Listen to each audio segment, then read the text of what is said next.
और एक बड़ी खबर इससे जुड़ी आपको बता दें, सूत्रों के हवाले से ये खबर आ रही है, दिल्ली पुलिस की स्पेशल सेल गैंगस्टर काला राणा और काला जठेड़ी दोनों को मंडोली जेल से पूछताछ के लिए स्पेशल सेल लोधी रोड के दफ्तर ले आई है। ये बड़ी खबर इस बीच आपको बता दें किस तरीके से जैसा पहले अनुमान लगाया जा रहा था कि जेल के भीतर ही मौत की साजिश रची गई है, उस पूरे मामले में ये बड़ी खबर इस वक्त सूत्रों के हवाले से आ रही है। सीधे हमारे सहयोगी आलोक सिंह इस वक्त हमारे साथ जुड़े ज्यादा जानकारी लेकर। आलोक, इससे पहले भी आशंका जताई गई थी कि जेल के भीतर से ही हत्या की साजिश रची गई है। 2 लोगों से पूछताछ करेगी, क्या कुछ मामला है और क्या कुछ अब किस तरीके से क्या और भी जो गैंगस्टर्स हैं उनसे इसी क्रम में पूछताछ की जाएगी जिस तरीके से पहला क्रम देखने को मिल रहा है? ये जी रुक जाइए अभी। जी बिल्कुल, देखिए जब गैंगस्टर और गैंगवॉर जैसी चीजें सामने आती हैं तो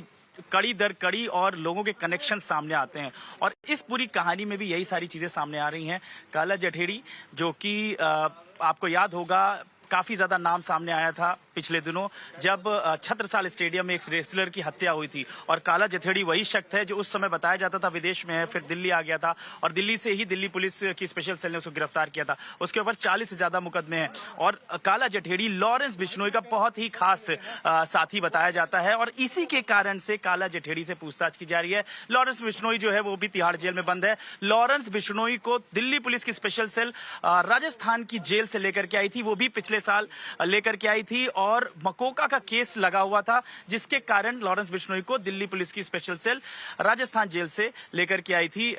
लॉरेंस बिश्नोई को और उसके कारण तिहाड़ जेल में ही लॉरेंस बिश्नोई भी बंद है, तिहाड़ जेल में ही काला जठेड़ी भी बंद है और काला जठेड़ी का एक और साथी है जिसका नाम है काला राणा। तो इन सभी ने मिलकर के एक तरीके से साजिश रची है, ये सामने निकल कर के आ रहा है और इसके कारण से दिल्ली पुलिस की स्पेशल सेल लगातार पंजाब में हो रही घटनाओं के ऊपर निगाह रखती है और कई बार दिल्ली पुलिस की स्पेशल सेल पंजाब में भी कई सारे गैंगस्टर्स को काबू कर चुकी है और इसी के कारण से उन दोनों को, काला जठेड़ी और काला राणा को, यहीं दिल्ली पुलिस की लोधी कॉलोनी की स्पेशल सेल के दफ्तर में ला करके पूछताछ की जा रही है, यानी कि उनकी बाकायदा कस्टडी ली गई है। मकोका के केस के साथ साथ जो मूसेवाला का मर्डर हुआ है उससे रिलेटेड इंफॉर्मेशन भी ली जा रही है। अब यहीं पर मैं आपको एक और बताते चल रहा हूं, जब इसका इंट्रोगेशन हो रहा था तो एक बहुत महत्वपूर्ण इंफॉर्मेशन दिल्ली पुलिस ऑफिशियल को पता चली है कि शाहरुख नाम का एक व्यक्ति जो कि दिल्ली का ही रहने वाला है वो भी यहां से पंजाब गया था कुछ दिन पहले रेकी करने के लिए मानसा जिले में। मानसा जिले में ही ये हत्या हुई है जो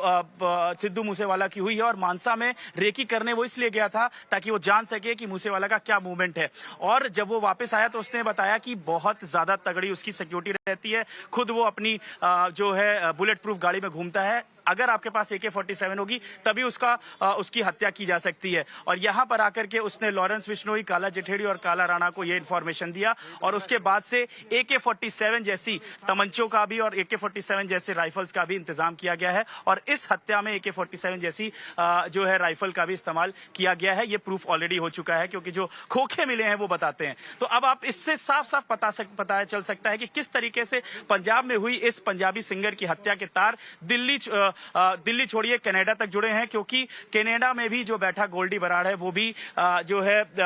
लॉरेंस बिश्नोई का साथी है और ये लोग तिहाड़ जेल में गोल्डी बराड़ के साथ लगातार फोन पे बात भी कर रहे थे और लगातार हम लोग रिपोर्ट दिखाते आए हैं कैसे तिहाड़ जेल में मोबाइल फोन का इस्तेमाल बहुत ही आम है और उसी तरीके से लोग मोबाइल फोन का इस्तेमाल कर करके बातचीत करते थे। पूरी जो है प्लानिंग किया और फिर उसके बाद जैसे ही उसकी सिक्योरिटी थोड़ी कम हुई इन्होंने पूरे वारदात को अंजाम दे दिया। जी बिल्कुल आलोक, आपका बहुत बहुत शुक्रिया इन तमाम जानकारी के लिए। तो किस तरीके से ये कड़ी आपको बता दें सिर्फ पंजाब ही नहीं बल्कि दिल्ली और कनाडा से जुड़ी हुई है, कैसे पूरी साजिश रची गई, इस पूरी जो वारदात है आपको बता दें किस तरीके से पुलिस पूछताछ कर रही है, एक के बाद एक कड़ी फिलहाल इस पूरे मामले में खुलेगी।